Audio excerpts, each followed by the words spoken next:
the entire world joins together and decided today, that we have to finish terrorism, it can finish. How? There has to be a law. Worldwide, if you see rule of law in any country, it's the certainty of the law which matters. It is not the severity of the law which matters.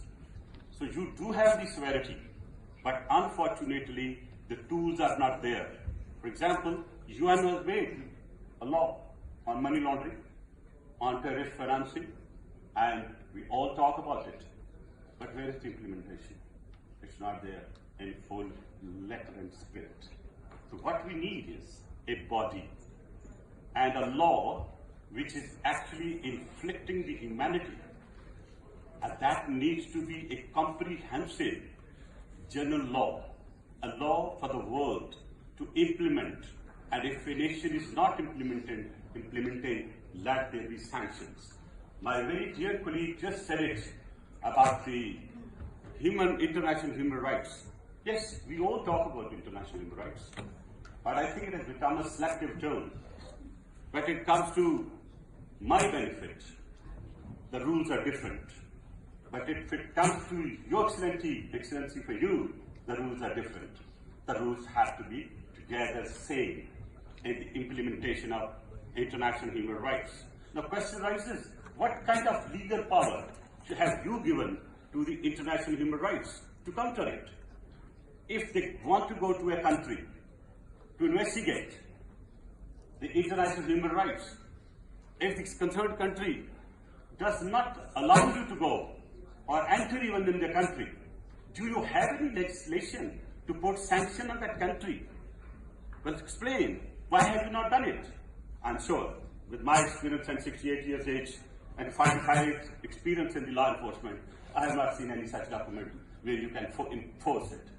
Now, when you cannot force a law, and it is just merely a report, and it is not mandatory, excellencies, result is not there.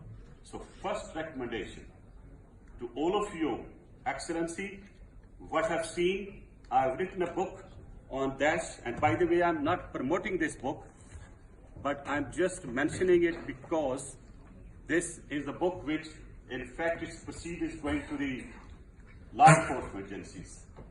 So I have given a total rundown as to what are the motives of Daesh and how it's going to actually expand in the world. Like Al-Qaeda. Today you are talking about Al-Qaeda, you're talking about the Taliban, you're talking about small groups. And tomorrow we will all sitting here and talking about Daesh. ISIS.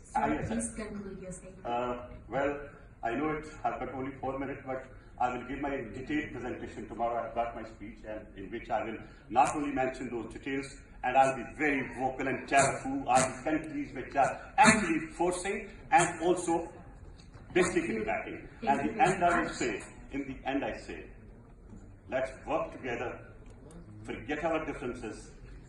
These terrorists are with motives, they have geopolitical interests, and they're because it's become a war tool as well.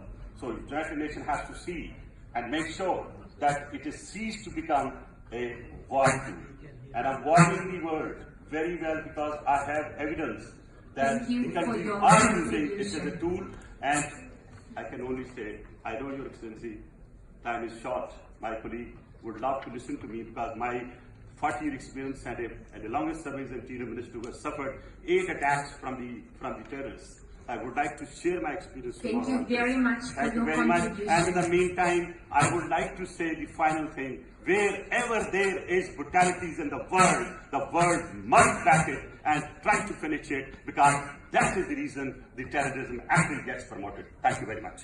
Thank you for